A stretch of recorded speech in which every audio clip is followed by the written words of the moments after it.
What's going on, guys? Welcome back to the Goodol'boys YouTube channel. In front of you here, you see a collection of some new and used parts.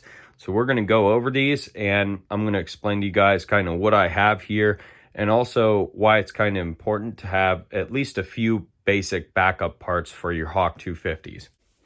So we're going to start on the left here and work our way to the right. So first of all, we have a couple tubes. I have a tube for the rear tire and a tube for the front tire.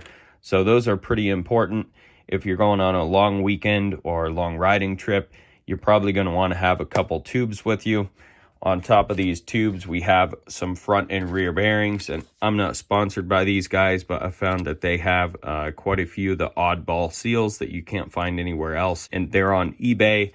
They have the correct size seals, and they even have some of the bearings. So we have a set of front bearings, right and left. And then I have two seals here. One of these is the original seal off of the bike. So I do keep a lot of the old parts for reference. Moving on to the back bearings and seals, I have two brand new bearings in here ready to go and two brand new seals. So that stuff's pretty important, but these you're just going to want to replace before a long trip if the bearings are needing replaced. All right. Moving on to a couple other important things. So I have a good collection of brake and clutch levers here, in particular, two brand new brake and clutch levers. I have a used clutch lever, and then I have some clutch levers that are kind of in disrepair. These are the folding anti-breakaway levers I didn't really like. So they're good as backup levers, and so these are another good example of something you want to carry with you if you're going on a long trip. Definitely bring a clutch and brake lever. Along the same lines here, we have a couple perches. So I have the clutch side perch, and this came off a CB300F. I don't know if you guys can read that, but it was a 2016 apparently. So if you're looking for a perch, you can find a used Honda CB300 2016 lever perch will work for you. We also have the master cylinder, which is the front brake side of things. So you can see, if you look at this and compare it to the master cylinder that's on the Hawk, this matches up perfectly. I can't remember exactly what this came off, but I will throw a link in the description box below and some information on this below. So, and that kind of goes along with a lot of this stuff. Anything that I haven't gone over in previous videos, I'll link in the description box below and put a little bit of information down there for you guys. Keep in mind the stuff I already have went over. I'm just going to let you guys go to those videos. For example, the air filter video. If you guys are looking to get this particular air filter, you're going to want to go to that video, go to the description box of that video, and there'll be a link to this part in that video. So those videos will also be linked in the description box below. That brings us to the next thing. I have a brand new replacement air filter, something that's also fairly important, not something that you need to really carry with you though. I also have some brake pads here, front and rear brake pads, and then this was a set of front brake pads that I had just from another project, but they fit the Hawk. I have a replacement front light bulb. This would be something to throw in a backpack if you're going on a long trip or a night ride or something. Moving on to the cables on the bike, I have all three of the different cables that go on the Hawk 250. So we have a throttle cable here. So this would be very important to carry with you if you're going on a long trip or you're going riding for a week on the Hawk 250, something like that. I have a speedometer cable, not as important, but if you want to know your speed and keep track of the miles accurately, this is a good thing to have on hand. And I also have a replacement clutch cable. This is something that you would want to have on you if you're going on, again, a long trip or something along those lines. Right here, I have a bag of random goodies. We have a couple grips. I have a throttle grip, which you can see the plastic throttle insert. So that's very important to kind of have as a backup part. You never know when things are going to break or when a piece of plastic is going to break on one of these things. It also came with a kill switch. I have the old throttle cable in here, as you guys can see, just for reference for measurements. And then I have, and it's hard to see, but I have the aluminum piece of the throttle cable actuator in there as well. So just good stuff to have around just in case you need it. Moving on, we have a couple shifters here. So I have a new replacement shifter. I found that I like this shifter. It's a lot cheaper than a lot of other options out there. It is aluminum and it does fold back, which is very necessary for the Hawk 250 with how low the controls are. I find that I'm dragging the controls, the shifter and the pegs all the time. I also have the original shifter here, and it's great to keep this stuff around and carry it with you on a long trip. You never know when you might need it, and they're great as backup parts, so they'll get you out of a bind.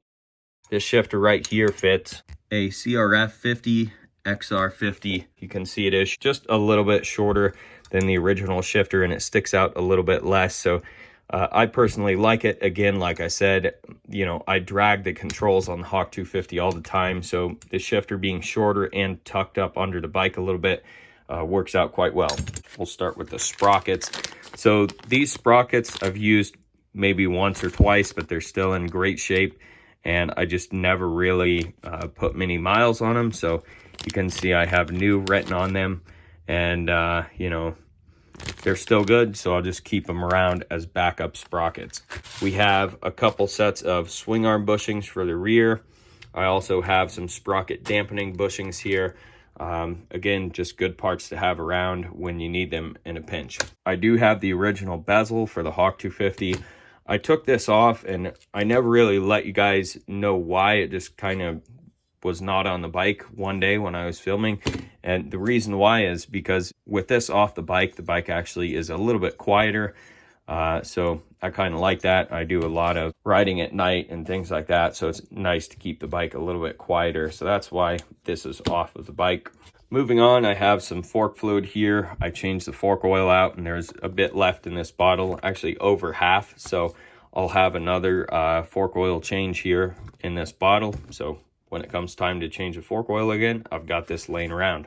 Moving on to some used parts here. So this is where things kind of get important, and I can't stress this enough. You guys want to keep your old parts. You want to keep the original parts, especially when it's something like this. So wrapped up in this saran wrap here, you can read through this. This is the Hawk 250 original head. And I suppose really it's a jug, not a head. I'm not sure why I have it labeled as a head, but moving on. Piston, rings, head gasket, and base gasket are all wrapped up in this little package here. So as I said before, you know, a lot of people were concerned that, you know, you shouldn't be reusing a head gasket. But again, in my experience, in my opinion, I've reused head gaskets many times, and there's absolutely nothing wrong with it if the head gasket is in good shape. So keep this stuff around for spare parts. The jug is reusable. The only thing in this whole setup that's not really reusable would probably be the rings. But otherwise, I have a full top end here if I need. As you guys know, my new top end is actually burning oil again. So we may be using this original jug and piston in the future here very shortly. All right, so we'll set that aside. So we have some cottage cheese in this container. You need to keep your calories up while you're on the trail. Just kidding. So I have some old spare parts here. So the first thing here, we can see I have the original brake bolts. If you guys were following along here, you know that I replaced these brake bolts with the hydraulic brake switches. So I no longer needed these bolts, but it's good to keep these around because you never know when something like that may start leaking. And if you're on the trail where you don't really need brake lights, if you need something that will just get you through the weekend or get you back to the house, you just need these original bolts. So I keep those. I have the original fuse box here that I took off. We have some things like the swing arm spacer, just a handful of things that we may want to put back on the bike eventually. If I ever decide to go back to the original bushings, I may need this. You know, if I need to reference the old fuse box, I have it. I have the old swing arm cup washer seals. So all things that we may need in the future. And I also even have a few things like this exhaust gasket. So this I probably will throw out because I did find a good replacement exhaust gasket. But It's good to keep this stuff around for measurements. That's exactly why I'd keep something like this around. But once it's done, once I find a good seal that I can repeatably buy and get online, then I'll go ahead and throw something like this out. So I went ahead and categorized these parts. On this left side, we have parts that everybody has kind of either broken at one point or needed on the trail. And if you didn't have it, you knew you were kind of a little bit in trouble. So that's these parts. And then we also have the parts that you're going to be replacing at home or after the trip.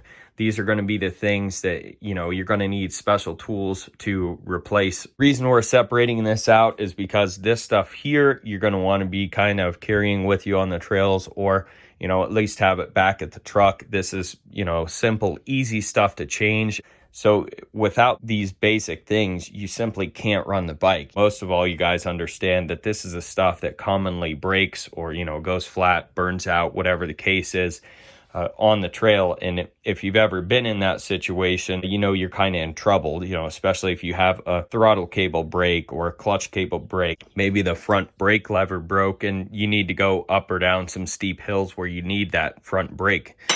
So again, all these things are kind of crucial to either have on hand or have fairly close to you when you're riding on a long trip or going on some kind of riding trip. That's pretty much going to wrap this video up. I did want to touch on one more thing. A lot of these parts, you guys know, we've already gone over in previous videos. If it's a part that I've already gone over, I'm just going to go ahead and direct you guys to the Hawk 250 playlist. If you're looking for a speedometer cable per se, you're going to click on that speedometer cable video, go down to the description box of that video, and there'll be lots of information on that speedometer cable in the description box of that video. So again, a lot of these parts we've already gone over, and there's a lot of tedious information and work that's gone into the description box of those other videos. So I'm just going to simply put the information of the parts we haven't gone over in the description box of this video. That's it for this video. Thank you guys for watching. Don't forget to rate, comment, and subscribe. Check out that description box below. We'll catch you guys on the next video. Woo!